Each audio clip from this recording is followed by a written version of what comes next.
Now on 105.9 FM and streaming worldwide on the WMAL app. O'Connor and Company. It's 8:07. It's Friday in your nation's capital as we finish up 20 hours of morning radio extravaganzas that we call O'Connor and Company. Patrice, do you ever think of it that way? Our final hour of this show is the 20th hour that I've had to endure. You mean that you've had the joy and pleasure of, and you get to cap it off with a Friday with me, Larry? I think that's what I said. That's Patrice Onwuka.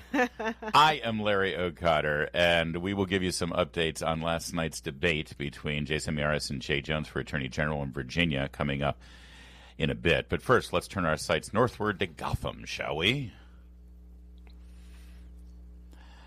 In this little clip we have, just 12 seconds, tells you pretty much exactly how the debate went. Zohran Mamdani, the avowed Democrat socialist, some would say communist, continued to stay on message and use his market-tested buzzword, affordability. Cut 32. Go ahead. We are going to make this city more affordable so that workers who want to work at those companies can actually be able to do so. And we're going to ensure that this city continues to be one where we see businesses opening and also staying open. All right, there you go. And at no point did I ever hear him explain exactly how any mayor makes a city more affordable. When challenged on some of his policies, he just said that he would raise taxes on the rich, which, again, not sure how that makes things more affordable. But we've got a smart guy here to tell us exactly how that all works. He's the proprietor and editor-in-chief of the two-way video platform where he has to endure a conversation with Sean Spicer every morning at 9 on the morning meeting. Good Lord. He's also the host of Next Up on the Megyn Kelly Media Network. He is Mark Halperin. Mr. Halperin, thanks for joining us. Hi, y'all. Morning. Just because we're down here in the South you drop the y'all at us? Yeah, if there were three of you, I'd say hi, all y'all. All right, you guys. How'd the debate go? Because I know it seems like watching your analysis on the morning meeting, in which I'm a frequent viewer and listener, you seem to hold out some sort of prospect that Andrew Cuomo could actually shift this election last night in the debate. Do you think he did? No, I mean, I held up in that prospect if three things happened, exactly zero of which happened. One was the moderators had to do a really good job of finally trying to hold Mamdani accountable and focus more on him as the front runner than equally on all three. They didn't. Two, Cuomo had to bring an A game, which he has not exhibited very often in debates or in this campaign, really dig deep and just put in sharp relief, as candidates sometimes do in debates, the weaknesses of opponents. And then three, Mamdani had to make mistakes. He had to seem rattled and in over his head. And none of those happened. So there's just 3 weeks left, but I don't believe the race did anything but solidify last night in Mamdani's favor. I was focused as a responsible journalist here in the Washington area on the Attorney General's debate down in Virginia, so I missed it, but I did see your social media reactions, and you noted, is this 45 minutes into the debate until the moderators actually raised a policy-oriented issue? That's absolutely malpractice. I don't understand. Moderating's hard. I'm not impugning these journalists in totality. But if you agree to moderate a debate, you have to have a strategy. I tell people all the time, if you're preparing for a debate or a big interview, a list of questions is not a strategy. And they spent the first 44 minutes just asking the kind of questions reporters ask each other. What are you going to do about Trump? And, why don't people like you? And, just all these process questions, all these personality questions. And I'm interested in that stuff too. But 45 minutes to start the decisive debate of the general election on the doorstep of a guy who's about to turn 34, becoming the mayor of New York City. And they're asking a bunch of questions like it's a gossip column. Yeah.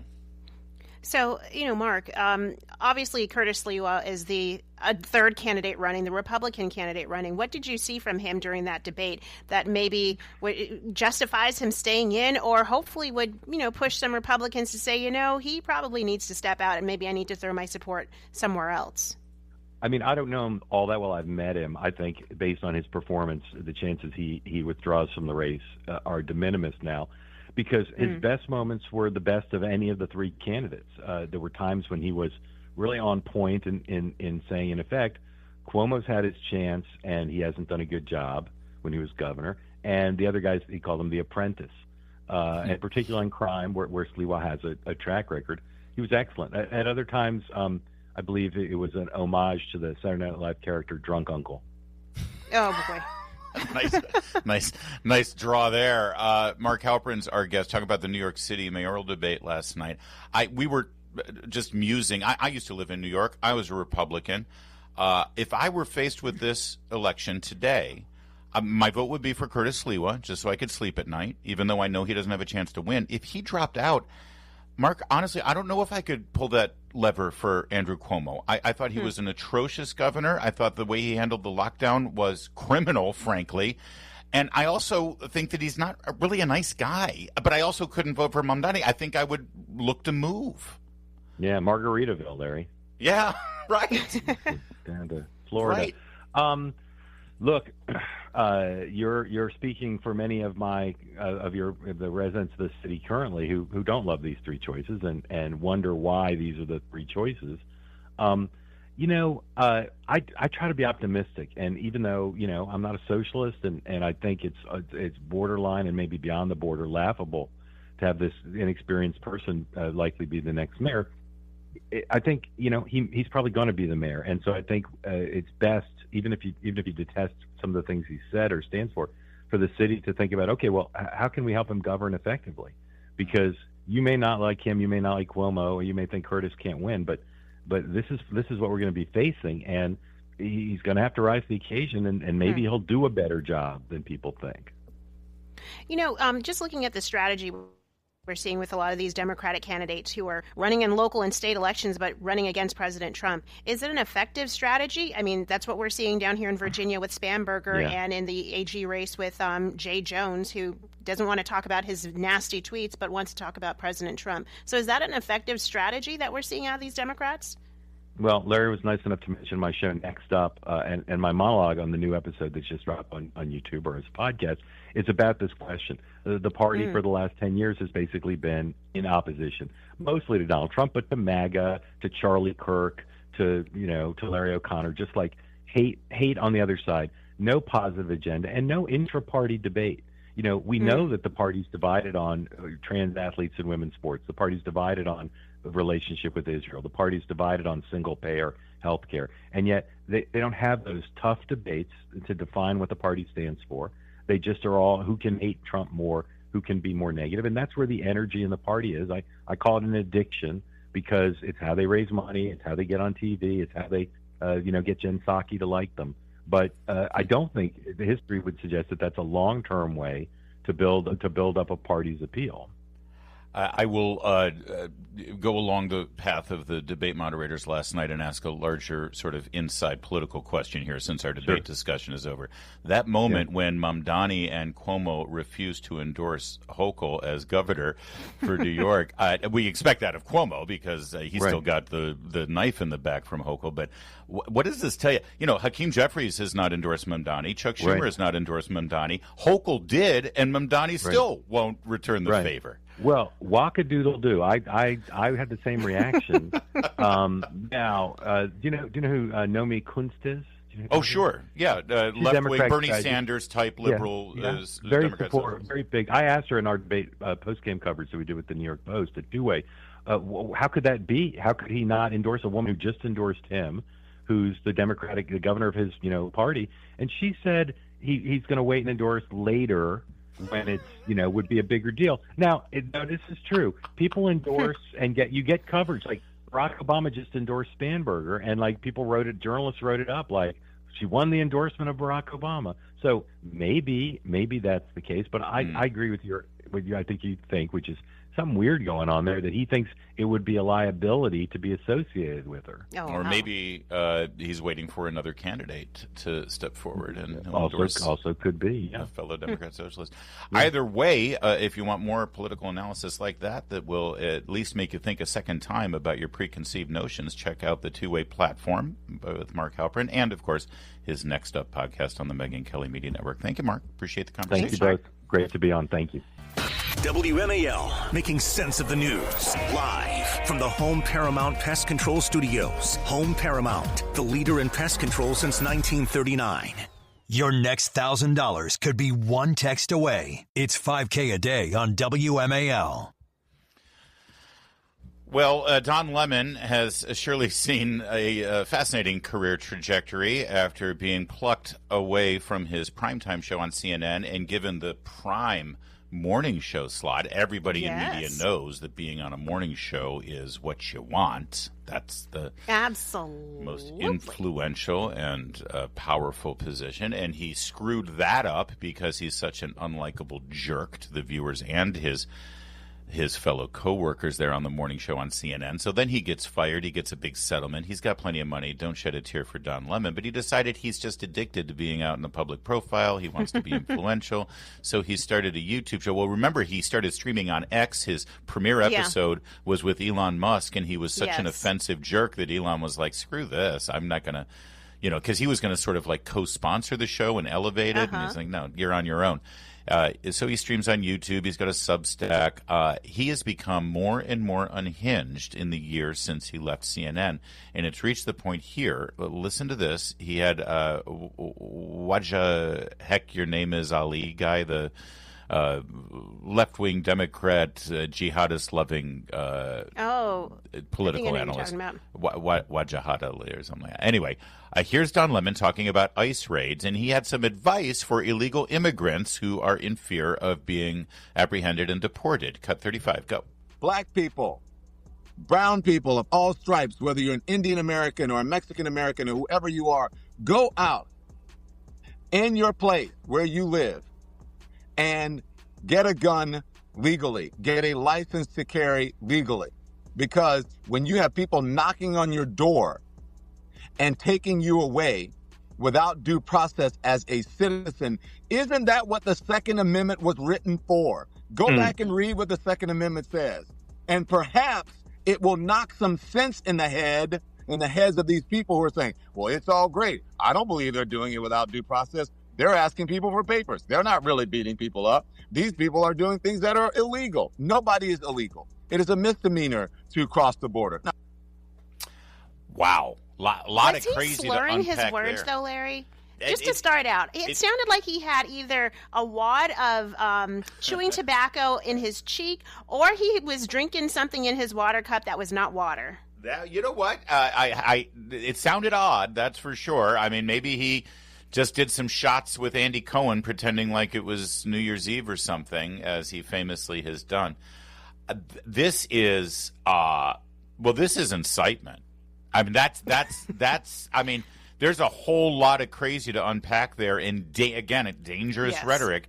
I am grateful that Don Lemon recognizes the origins of the Second Amendment and embraces American citizens' right to do that, but let's just be clear. He's advising non-citizens to do such things. Or I guess he did throw lawfully in there or legally in there. So I guess he's just talking. I guess he's in this fever dream that American citizens of color are being apprehended and deported. I don't know where they would be deported to if they're citizens, but that's not happening. And the bottom line here is the message that is sent is, if you're afraid that ICE is going to come knocking on your door, get a gun and fight back. I mean, we are beyond even guesswork here about what he's signaling. We are when we do our conservative analysis on the news, Patrice, we're often accused of dog whistles about things like that. There ain't no dog whistle here, baby. This is a trumpet blaring a song here. No dog whistle. So he is telling people to shoot law enforcement without reason, just for doing their jobs. That's one piece of it. He's telling illegal immigrants that, you need to go get a gun. How you're going to get a gun lawfully makes no sense, because as an illegal alien, you should not have a gun.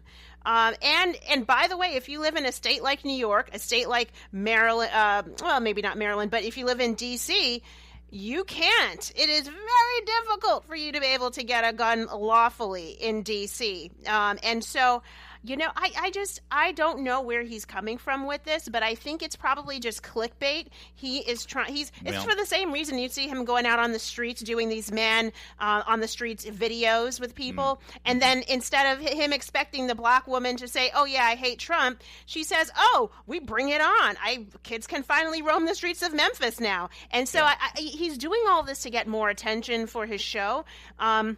With a little bit of probably something weird in his cup that he's drinking, and then it's just amping up whatever has held him back, whatever the crazy dark thoughts in his head that have been held in check by a producer in his ear. That producer is now gone. Now we're getting full Don. Right. Full Don. Well, it does shed quite a bit of light on the Don Lemon performance that we've seen over the decades at CNN. We were told he was just a straight down the middle, unbiased reporter. That's for sure, a journalist. But you make a very valid point there in terms of, is it clickbait? You know, when a lot of people say, guess why is Tucker doing segments on X and Y, and why is Candace Owens gone so over the end on this and that? Some of this may be political, but I truly do believe that when you're outside of a corporate media structure, as we are here, you're solely reliant on the clicks and the traffic and the downloads, and that's your entirety of your income. Yes. I really do believe that sometimes you entertain pushing the envelope and extending the borders of what is usually proper conversation within a political context, and you end up being Don Lemon. Folks, kids, if you're starting a podcast, don't be Don Lemon.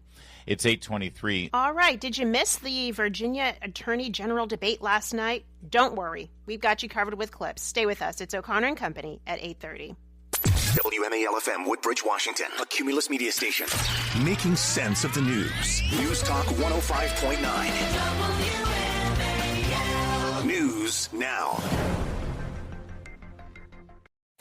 Now on 105.9 FM and streaming worldwide on the WMAL app. O'Connor and Company. It's 8:37. Thanks for listening to O'Connor and Company. Appreciate you patronizing our morning extravaganza.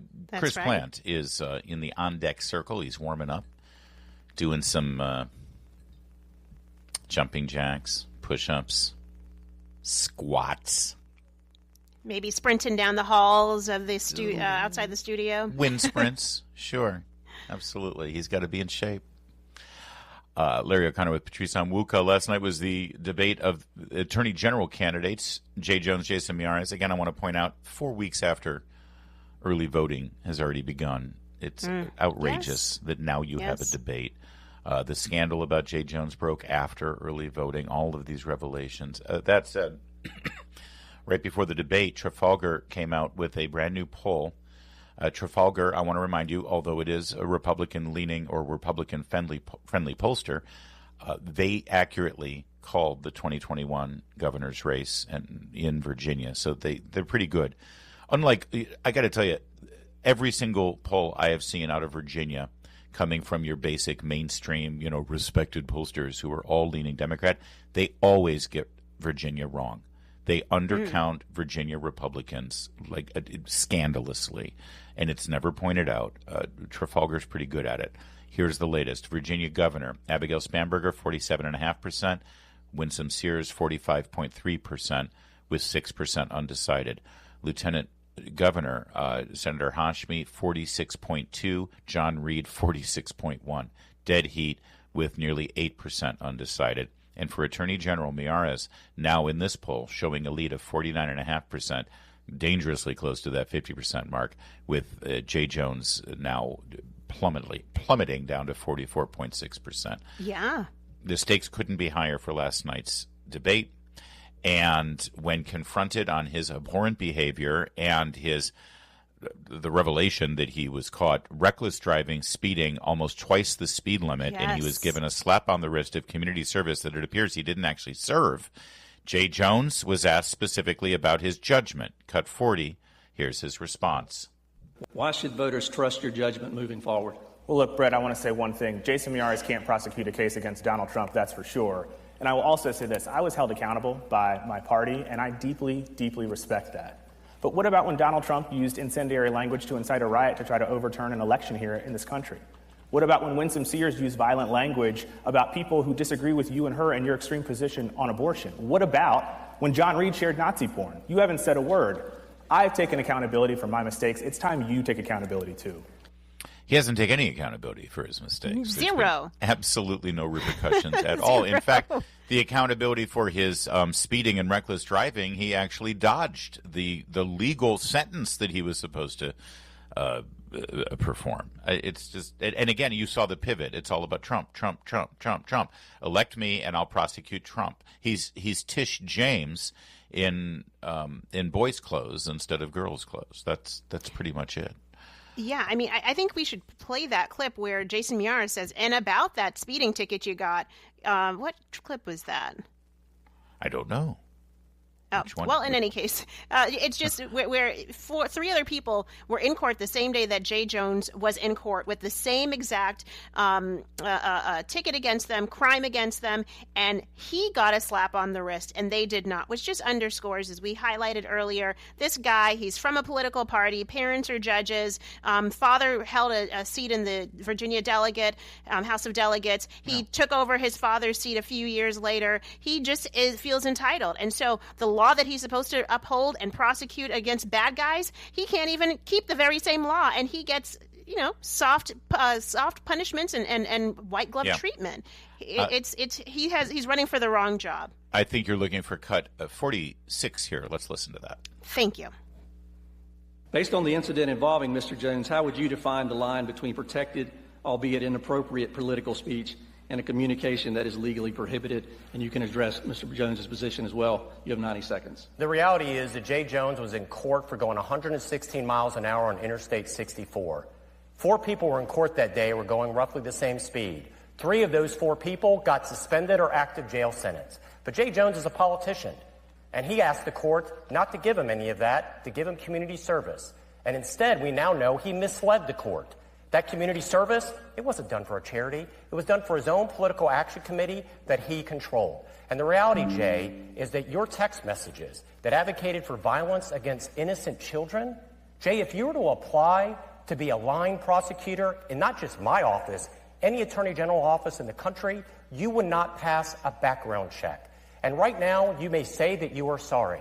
But look back at what happened. You had 3 years to say you're sorry, Jay, and you didn't. 3 years to actually recognize what you did was horrific. You chose to stay silent. Carrie Cornier called you out then. You doubled down. It was after she called you out for these text messages that is when you said you advocated for violence against children. And when this became public, we now know your first statement wasn't saying I'm sorry. The words I'm sorry wasn't even in your statement. It was to say we all send text messages we regret. You attacked the president and you attacked me. It wasn't until 12 hours after you were first notified that you then decided to say, I'm sorry. Because at the end of the day, Jay, you're a politician, not a prosecutor, and you certainly can't be the top prosecutor in the state of... Well, it was a very thorough and devastating indictment by Jason Mirayes, who as an attorney general is good at indicting bad guys like Jay Jones. Is it enough? Because you see, Jay Jones had a strategy last night. Cut 42 perfectly illustrates his strategy. He kept saying it over and over again to every attack and every challenge about his lack of experience. He's got a resume as thin as a campaign bumper sticker. And then the scandals that he's embroiled in right now. At every turn, this was the response. If you're going to prosecute a case, you should prosecute the president. But you're too afraid. There you go. I'll prosecute Trump. I'll prosecute Trump. I'll prosecute Trump. Will it be enough? We've got more on last night's debate and our analysis in a moment. It's 8:43. Mark Levin, weekdays 6 till 9 on 105.9 WMAL, making sense of the news.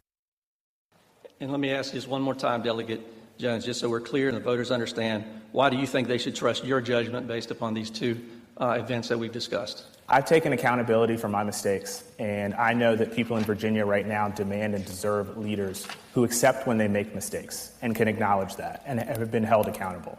This job right now demands someone who will hold Donald Trump accountable.